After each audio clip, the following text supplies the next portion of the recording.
Baiklah, Assalamualaikum warahmatullahi wabarakatuh. Perkenalkan, saya Tasya Sofiatul Afida, NPM 197510099. Dosen saya Bapak Riki Nafrizal SOSM FIM, dan pada kesempatan kali ini saya akan membahas salah satu teori yang ada di sosiologi perilaku menyimpang, yaitu teori kontrol sosial. Nah, langsung saja kita masuk di slide yang pertama. Pada dasarnya, teori kontrol berusaha mencari jawaban mengapa orang melakukan kejahatan. Berbeda dengan teori lain, teori kontrol tidak lagi mempertanyakan mengapa orang melakukan kejahatan, tetapi berorientasi kepada pertanyaan mengapa tidak semua orang melanggar hukum atau mengapa orang taat kepada hukum. Ditinjau dari akibatnya, pemunculan teori ini disebabkan 3 ragam perkembangan dalam kriminologi.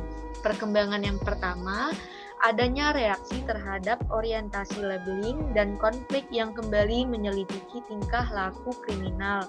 Kriminologi konservatif, sebagaimana teori ini berpijak, kurang menyukai kriminologi baru atau new criminology dan hendak kembali kepada subjek semula, yaitu penjahat atau biasa disebut dengan kriminal. Yang kedua, munculnya studi tentang criminal justice yang dimana sebagai suatu ilmu baru telah mempengaruhi kriminologi menjadi lebih pragmatis dan berorientasi kepada sistem. Yang ketiga, teori kontrol sosial telah dikaitkan dengan suatu teknik penelitian baru, khususnya bagi tingkah laku anak atau remaja, yakni self-report survey.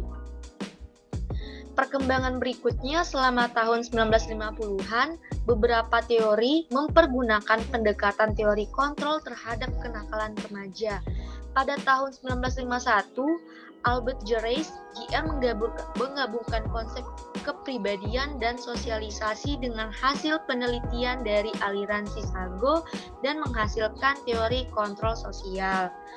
Menurut Reis, terdapat 3 kontrol sosial dalam menjelaskan kenakalan remaja ini.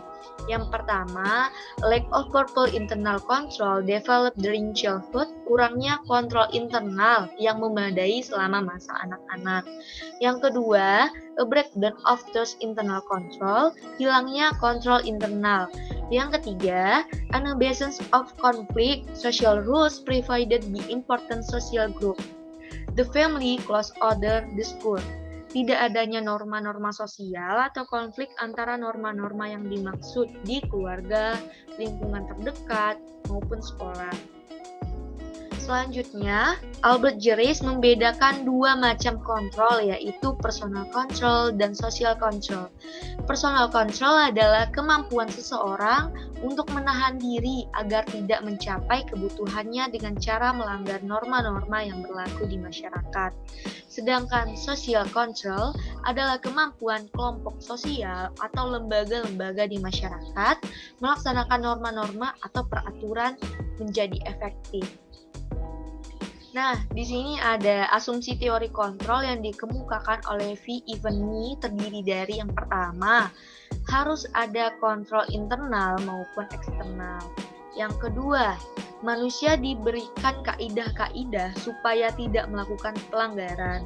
Yang ketiga, pentingnya proses sosialisasi bahwa ada sosialisasi yang memadai akan mengurangi terjadinya delikten, karena disitulah dilakukan proses pendidikan terhadap seseorang. Yang keempat, diharapkan remaja menaati hukum atau law abiding. Menurut Evany, terdapat 4 tipe kontrol sosial. Yang pertama, kontrol langsung yang diberikan tanpa mempergunakan alat pembatas dan hukum. Yang kedua, kontrol internalisasi yang dilakukan dari dalam diri secara sadar. Yang ketiga, kontrol tidak langsung yang berhubungan dengan pengenalan identifikasi yang berpengaruh dengan orang tua dan orang-orang yang bukan pelaku kriminal lainnya. Yang keempat, ketersediaan sarana-sarana dan nilai-nilai alternatif guna mencapai suatu tujuan. Konsep kontrol eksternal menjadi dominan setelah David Matza dan Gresham Sikes melakukan kritik terhadap teori subkultur dan Albert Hausen. Kritik tersebut menegaskan bahwa kenakalan remaja, sekalipun dilakukan oleh mereka yang berasal dari setara sosial rendah, terikat pada sistem-sistem nilai dominan di dalam masyarakat. Kemudian, David Manza dan Gresham Sickle ini mengemukakan konsep atau teori yang dikenal dengan teknik of netralisasi, yaitu suatu teknik yang memberikan kesempatan bagi seorang individu untuk melontarkan keterikatannya dengan sistem nilai yang dominan sehingga bebas untuk melakukan kenakalan. Di sini ada teknik netralisasi yang dirinci oleh David Manza dan Gresham Sickles ini. Langsung saja yang pertama di sini ada teknik yang disebut dengan denial of responsibility, menunjukkan pada suatu anggapan di kalangan remaja nakal yang menyatakan bahwa dirinya merupakan korban dari orang tua yang tidak kasih, lingkungan pergaulan yang buruk, atau berasal dari tempat kumuh.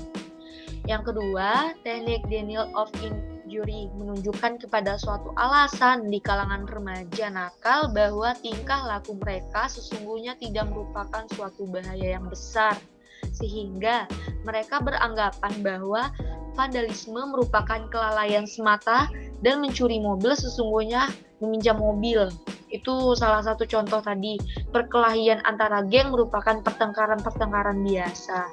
Terus di sini yang ketiga, teknik denial of victim menunjukkan kepada suatu keyakinan dirinya remaja yang nakal bahwa mereka adalah pahlawan, sedangkan korban ini justru dipandang sebagai mereka yang melakukan kejahatan.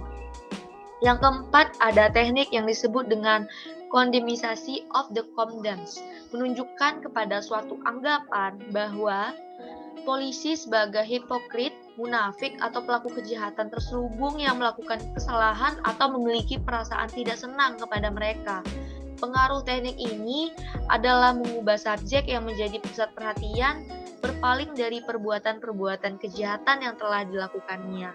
Yang kelima, di sini ada teknik appeal of high loyalties, menunjukkan pada suatu anggapan di kalangan remaja bahwa mereka tertangkap di antara tuntutan masyarakat, hukum, dan kehendak kelompok mereka sendiri. Terdapat 4 elemen ikatan sosial dalam setiap masyarakat.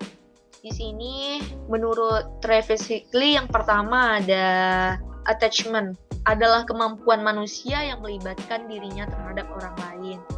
Kalau attachment ini terbentuk, maka orang tersebut akan peka terhadap pikiran, perasaan, dan kehendak orang lain. Kaitannya dengan attachment dengan penyimpangan adalah sejauh mana orang tersebut peka terhadap pikiran, perasaan, dan kehendak orang lain, sehingga ia dapat dengan bebas melakukan penyimpangan. Attachment sering diartikan secara bebas dengan keterikatan. Ikatan yang pertama yaitu keterikatan dengan orang tua, keterikatan dengan sekolah, dan keterikatan dengan teman sebaya. Yang kedua ada komitmen, adalah keterikatan seseorang pada subsistem konvensional seperti sekolah, pekerjaan, organisasi, dan sebagainya. Komitmen merupakan aspek rasional yang ada di dalam ikatan sosial. Segala kegiatan yang dilakukan seseorang seperti sekolah, pekerjaan, kegiatan dalam organisasi akan mendatangkan manfaat bagi orang tersebut. Manfaat tersebut inilah berupa harta benda, reputasi, masa depan, dan sebagainya. Yang ketiga, di sini ada involvement, merupakan aktivitas seseorang dalam subsistem. Jika seseorang berperan aktif dalam organisasi, maka kecil kecenderungannya untuk melakukan penyimpangan. Logika pengertian inilah, bila orang aktif di segala kegiatan, maka akan menghabiskan waktu dan tenaga dalam kegiatan tersebut, sehingga tidak sempat lagi memikirkan hal-hal bertentangan dengan hukum. Dengan demikian, segala aktivitas yang dapat memberi manfaat tadi mencegah orang untuk melakukan perbuatan yang bertentangan dengan hukum. Yang keempat, belief merupakan aspek moral yang terdapat dalam ikatan sosial dan tentunya berbeda dengan ketiga aspek di atas tadi. Belief merupakan kepercayaan seseorang pada nilai-nilai atau norma yang ada. Kepercayaan seseorang terhadap norma menimbulkan kepatuhan terhadap norma tersebut.